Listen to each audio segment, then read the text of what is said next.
Welcome back to my channel. ಇವಾಗ ನಾನು ಈ ತರ್ಬೂಜ ಹಣ್ಣು ಮತ್ತು ಕಸ್ಟರ್ಡ್ ಪೌಡ್ರನ್ನು ಬಳಸ್ಕೊಂಡು ಇದೊಂದು ಜ್ಯೂಸನ್ನು ರೆಡಿ ಮಾಡ್ತಾಯಿದ್ದೀನಿ. ಹೆಂಗೆ ಮಾಡೋದು ಅಂತ ನೋಡೋಂಬರಿ. ಅದಕ್ಕಿಂತ ಮುಂಚೆ ನೀವು ನನ್ನ ಚಾನಲನ್ನು ಫಸ್ಟ್ ಟೈಮ್ ನೋಡ್ತಾಯಿದ್ರೆ ನನ್ನ ಚಾನಲನ್ನು ಸಬ್ಸ್ಕ್ರೈಬ್ ಮಾಡ್ಕೊಳ್ಳಿ. ನೋಡಿರಿ, ಮೊದಲು ನಾನು ಇಲ್ಲೊಂದು ಪಾತ್ರೆ ತೊಗೊಂಡು ಅದಕ್ಕೆ ಒಂದು 2 ಗ್ಲಾಸ್ದಷ್ಟು ಹಾಲು ಹಾಕ್ಕೊಂಡು ಅದನ್ನು ಗ್ಯಾಸ್ ಮೇಲೆ ಸ್ಟವ್ ಮಾಡಿ ಇಟ್ಟು ನಂತರ ಅದಕ್ಕೆ 1 ಕಪ್ದಷ್ಟು ನಾನು ಸಕ್ಕರೆ ಹಾಕೋತಾ ಇದ್ದೀನಿ. ಆ ಸಕ್ಕರೆ ಕರಗುತನ ನಾವು ಈ ರೀತಿ ಚೆನ್ನಾಗಿ ಕಲಿಸ್ಕೋಬೇಕು. ನೋಡಿರಿ, ಇದನ್ನು ಈ ರೀತಿ ಕಲಿಸೋ ಮುಂದೆ ನಾನಿಲ್ಲಿ ಸಾಬುದಾನಿ ರಾತ್ರಿನೇ ನೆನಾಕಿದ್ದೆ. ಈ ರೀತಿ ಸಾಫ್ಟ್ ಆಗುತ್ತನ ನಾನು ಸಾಬುದಾನಿ ನೆನಾಕಿನಿ.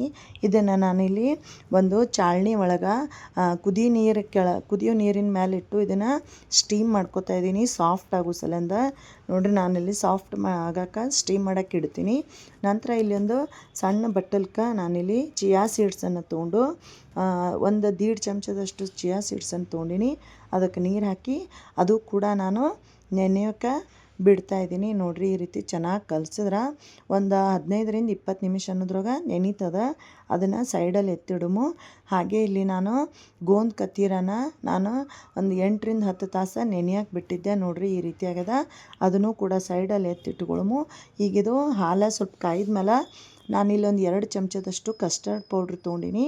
ಇದೇನು ಕಾಸಕ್ಕೆ ಇಟ್ಟಿದ್ದೇವಲ್ಲ ಆ ಹಾಲನ್ನು ಆ ಕಸ್ಟರ್ಡ್ ಪೌಡ್ರದೊಳಗೆ 1 ಚಮಚದಷ್ಟು ಹಾಕಿ ಚೆನ್ನಾಗಿ ಲಮ್ಸ್ ಇರಲಾರ್ದಂಗೆ ನಾವು ಚೆನ್ನಾಗಿ ಕಲಿಸ್ಕೋಬೇಕು. ನೋಡಿರಿ, ಈ ರೀತಿ ಚೆನ್ನಾಗಿ ಕಲಿಸ್ಕೊಂಡು ನಂತರ ಇದೇನು ಹಾಲು ಕಾಸಕ್ಕೆ ಇಟ್ಟಿದ್ದೇವಲ್ಲ ಆ ಹಾಲಿಗೆ ಕುದಿಯುವಂಥ ಹಾಲಿಗೆ ನಾನಿಲ್ಲಿ ಈ ಕಸ್ಟರ್ಡ್ ಪೌಡ್ರನ್ನು ಸಾವಕಾಶಂಗೆ ಸ್ವಲ್ಪನೇ ಹಾಕಿ ಚೆನ್ನಾಗಿ ಮಿಕ್ಸ್ ಮಾಡ್ಕೋತಾ ಇದ್ದೀನಿ. ನೋಡಿರಿ, ಈ ಟೈಮಲ್ಲಿ ನಿಮಗೆ ಸ್ವೀಟ್ ಬೇಕು ಅಂದರೆ ಸ್ವಲ್ಪ ಹೆಚ್ಚಿಗೆ ಸಕ್ಕರೆ ಹಾಕೋರಿ. ಇಲ್ಲಾಂದ್ರೆ ನಾನು ಹಾಕಿದಷ್ಟು 1 ಕಪ್ದಷ್ಟು ಕರೆಕ್ಟ್ ಆಗ್ತದೆ.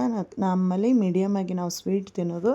ನೋಡಿರಿ, ಈ ರೀತಿ ಚೆನ್ನಾಗಿ ಅದು ತಿಕ್ ಆಗುತ್ತನ ಕಲಿಸ್ಕೋಬೇಕು. ನೋಡಿರಿ, ಇದನ್ನು ಕುದಿಯೋಕ್ಕಿಟ್ಟು ಈಗ ಈ ಕಡೆ ನಾನೊಂದು ತರ್ಬೂಜ ಹಣ್ಣನ್ನು ತೊಗೊಂಡಿನಿ. ಸ್ವಲ್ಪ ಹಣ್ಣಾಗಿದ್ದೆ ಸಾಫ್ಟ್ ಆದಂಥ ತರ್ಬೂಜ ತೋರಿ ಈ ರೀತಿ ಹೊಳ್ಕೊಂಡು ಅದನ್ನು ನಡುವಿಂದ ಬೀಜ ಎಲ್ಲ ನಾನು ತಕ್ಕೋತಾ ಇದ್ದೀನಿ. ಈ ರೀತಿ ಬೀಜ ಇರ್ತಾವೆ. ಈ ಬೀಜನ ನಾವು ಸೈಡಲ್ಲಿ ಎತ್ತಿಡುಮು. ಈಗ ಇದನ್ನು ನಾವು ಕಟ್ ಮಾಡ್ಕೋಬೋದು ಅಥವಾ ಈ ರೀತಿ ನಾನು ವಿಡಿಯೋದಾಗ ತೋರಿಸ್ದಂಗೆ ಈ ರೀತಿ ಎಲ್ಲವನ್ನು ಬರ್ಚ್ಕೊಂಡು ಎಲ್ಲ ಒಂದು ಬಟ್ಟಲ್ದಾಗ ಹಾಕಿ ಇಡ್ತಾ ಇದ್ದೀನಿ. ನೋಡಿರಿ, ಇಲ್ಲಿ ನಾನು 2 ತರ್ಬೂಜ ಹಣ್ಣನ್ನು ತೊಗೊಂಡಿನಿ. ಇದ್ರೊಳಗೆ ನಾನು ಒಂದು ಅರ್ಧದಷ್ಟು ಮಿಕ್ಸರ್ಗೆ ಹಾಕೋತೀನಿ ಮತ್ತು ಒಂದು ಅರ್ಧದಷ್ಟು ಹಾಗೆ ಇಡ್ತೀನಿ. ನೋಡಿರಿ, ಈ ರೀತಿ ಕನ್ಸಿಸ್ಟೆನ್ಸಿ ಆಗಬೇಕು. ಸ್ವಲ್ಪ ಗಟ್ಟಿ ಮುಡಿ ಮೇಲೆ ಇರ್ತದೆ. ಇದು ಆರಕ್ಕೆ ಇಟ್ಬಿಡ್ತೀನಿ, ಇನ್ನೂ ಗಟ್ಟಿ ಆಗ್ತದೆ.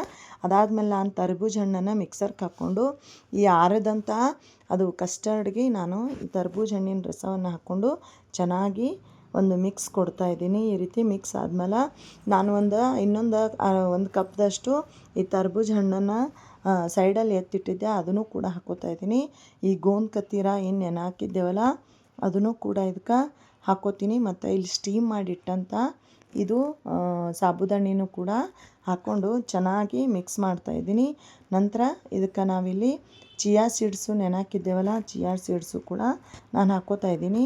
ನೀವು ಬೇಕಂದ್ರೆ ಚಿಯಾ ಸೀಡ್ಸ್ ಇಲ್ಲಪ್ಪ ಅಂದ್ರೆ ನಾವಿಲ್ಲಿ ತುಳಸಿ ಬೀಜ ಅಂತ ಕರಿತೀವಿ, ಅದನ್ನು ಕೂಡ ನೀವು ಬಳಸ್ಬೋದು. ಅದನ್ನು ಕೂಡ ನಮ್ಮ ಹೆಲ್ತಿಗೆ ಕೋಲ್ಡ್ ಅಥವಾ ತಂಪನ್ನು ಕೊಡ್ತದೆ. ಈ ಎಲ್ಲವೂ ಗೋಂದ್ ಕತ್ತೀರ ಅಲ್ಲಿ ಈ ತರ್ಬೂಜ ಹಣ್ಣಲ್ಲಿ ಎಲ್ಲವೂ ನಮ್ಮ ಶರೀರಕ್ಕೆ ತಂಪನ್ನು ಒದಗಿಸ್ತಾವೆ. ನೋಡಿರಿ, ಈ ರೀತಿ ಸ್ವಲ್ಪ ಚೆನ್ನಾಗಿ ಮಿಕ್ಸ್ ಕೊಟ್ಟ ಮೇಲೆ ನಾನಿಲ್ಲಿ ಇದನ್ನು ಫ್ರಿಜ್ನಲ್ಲಿ ಇಡ್ತೀನಿ ಒಂದು 5ರಿಂದ 6 ತಾಸು. ನೋಡಿರಿ, ಇಲ್ಲಿ ನಾನು ಫ್ರಿಜ್ನಲ್ಲಿ ಇಟ್ಟ ಮೇಲೆ ಸ್ವಲ್ಪ ಥಿಕ್ಕಾಗಿನೂ ಬಂದದ, ಕೋಲ್ಡ್ ಆಗ್ಯದ.